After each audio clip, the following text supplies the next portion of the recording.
জাতীয় ও আন্তর্জাতিক শক্তি যেভাবেই হোক নির্বাচন হবে সেটা জনগণের অধিকারের জন্য চাই, যেখানে জনগণ তার অধিকার প্রয়োগ করতে পারবে।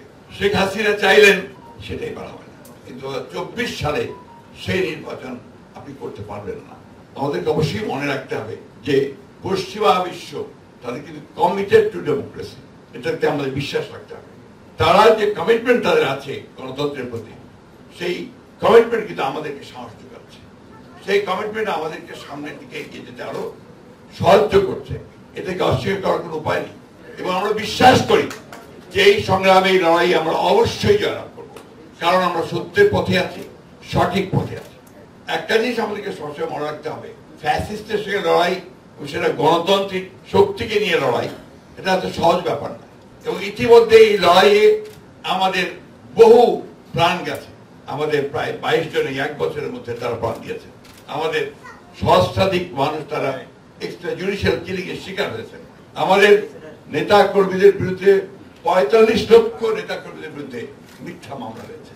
এটা তো এটাই প্রমাণ করে যে এই দেশের মানুষ তার গণতান্ত্রিক যে অধিকার সেটাকে ফিরিয়ে আনার জন্য সে সমস্ত কিছু ত্যাগ স্বীকার করতে তৈরি আছে। আমাদের মধ্যে কিছু কিছু মানুষ আছেন যারা আপনার কি বলবো, সবসময় একটু হতাশায় ভোগেন। তো আমার একটা বিশ্বাস আর কি যে মাঠে থাকলে এই হতাশা আসে না। আপনি যখন মাঠে থাকবেন, সংগ্রাম করছে, যখন লড়াই করছেন, বুঝলাম না, আমি তো আমার দলের কোনো মানুষের মধ্যে, কর্মীর মধ্যে, নেতাদের মধ্যে কোনো হতাশা লক্ষ্য করি না। আমাদের সঙ্গে যারা আছে, যুগপৎ আন্দোলন যারা করছে, তাদের মধ্যে আমি কোনো হতাশা দেখি। আমরা একটা কথায় বিশ্বাস করি, আমাদের নেত্রী দেশনেত্রী বেগম খালেদা জিয়া, যাকে আমরা গণতন্ত্রের মাতা বলি, তিনি কিন্তু কখনো নতি স্বীকার করেননি। আজকে এই এত অসুস্থতার মধ্যে, এত নির্যাতনের মধ্যে, বন্দী অবস্থায় কিন্তু তিনি এখন পর্যন্ত নতি স্বীকার করেন। ঠিক একইভাবে আমাদের নেতা কর্মী সবাই কিন্তু সেই কাজ করে চলেছেন। তাই আমি বিশ্বাস করি যে আমাদের লড়াই অবশ্যই সফল হবে, আমরা গণতন্ত্রকে অবশ্যই মুক্ত করতে সক্ষম হব। ক্ষমতা জবরদখল করে, রাষ্ট্রকে ব্যবহার করে, জোর করে বসে আছেন।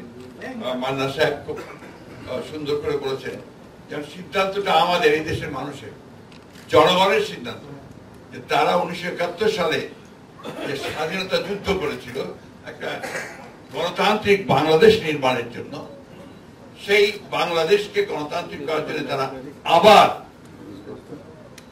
একটা সংগ্রাম, একটা লড়াই তারা করবে।